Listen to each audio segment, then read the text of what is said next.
তারপর আর কি, ভীষণ যাতা ব্যাপার, আর বলিস না। মানে? আরে মানে আবার কি, ভূত ট্রুত সব কিস্তু নেই বুঝলি।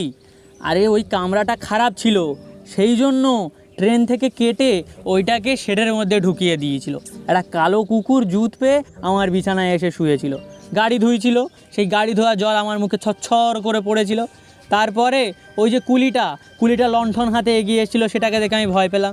তারপরে ওই কুলিটা গিয়ে আবার একটাকে ইন্সপেক্টরকে ডেকে এনেছিল, তাকে দেখেই আমার দাঁত কপাটি লাগলো রে, আর আমি ভূত ভূত বলে অজ্ঞান হয়ে গেলাম।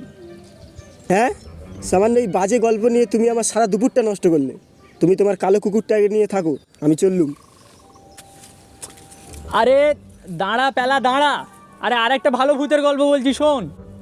আরে বাবা খেপছিস কেন, দাঁড়া।